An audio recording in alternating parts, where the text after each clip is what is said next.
Hello, so today I'm replacing the rear shock springs for a BMW F10 chassis.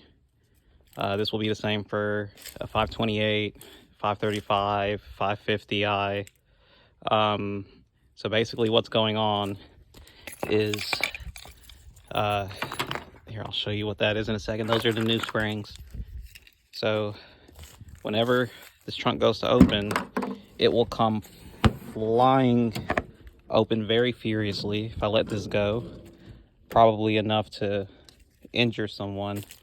And as you can see, previously it had flown up and hit this point here on the windshield, or the rear windshield, the rear window, and shattered the entire window. And it did this twice within a week.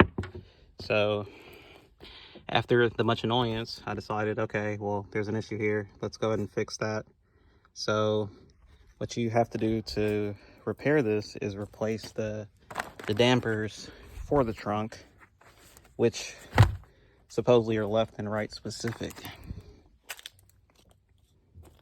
So to replace these dampers, you're gonna first remove the clips that are along the rear liner here, and you're gonna have to remove this liner on this side and the right side, and they're only being held in by these tabs here. You see another one there and a few around.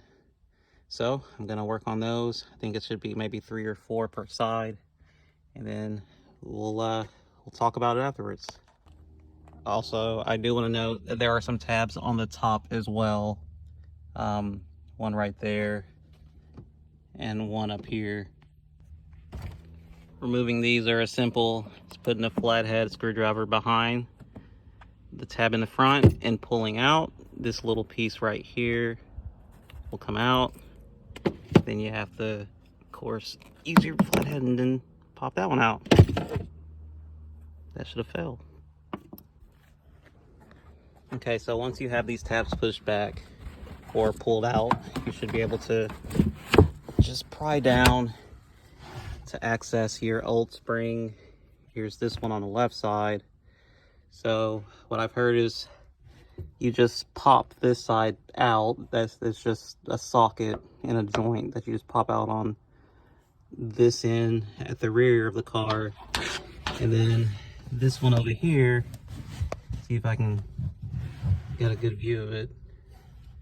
This one over here just hooks on, apparently. Let's see. So to get this off, I'm using a pry bar. You can also just use a long screwdriver, and this just pops off of this joint here. So I'm gonna do that, pop that side off, and then the new one will just pop on this ball joint here. On the other side, like I said, it just hooks in. You should be able to just slide this out. Yep, and there we go. And wow, that thing just completely failed on me. That was dangerous. I'm glad my fingers didn't get caught in between that, because that thing just released all the pressure that it ever once held. Okay, whatever's left of this end, this isn't threaded, but if I rotate it, it'll probably, yep, it'll just slide out. Oh, also, when you're taking this off, when you're taking off the interior, you want to pull up the weather stripping along the edge.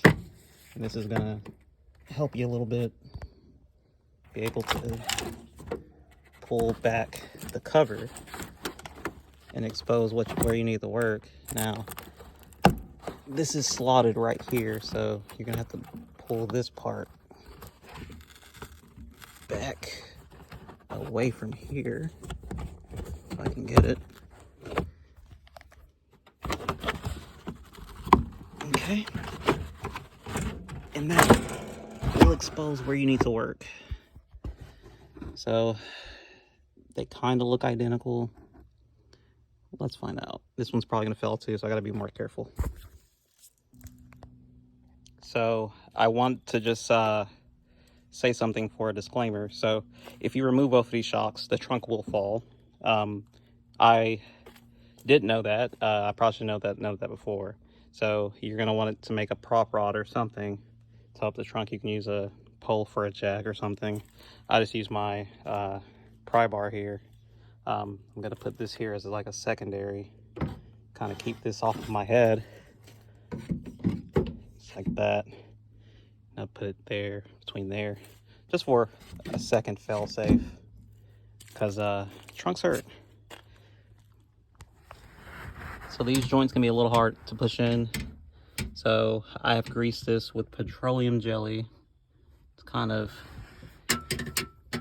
help knock this onto the socket, which is common practice if you need a lubricant. Petroleum jelly usually dries and there's no trace of it.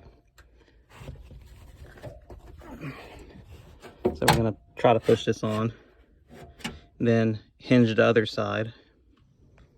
So what I've had to do to get this on is position the spring with well, position it first, hold it in place, and then hit it very carefully with a hammer to pop it on the joint.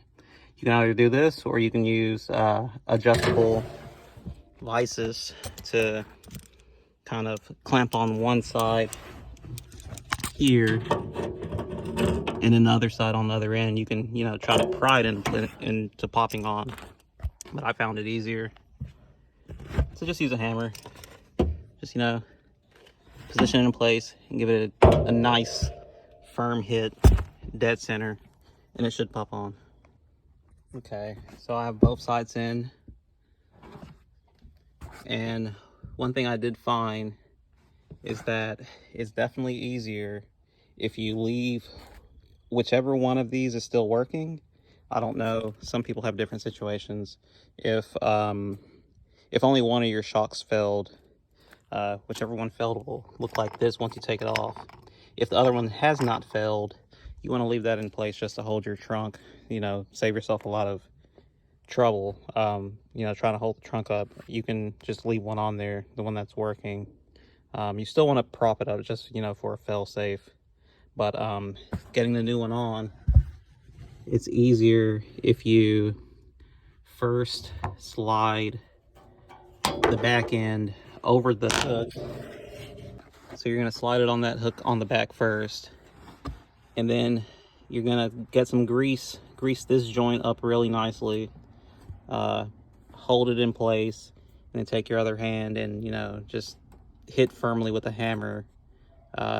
You know, don't be too aggressive. You don't want to break a new part, and you should be able to pop this socket into place.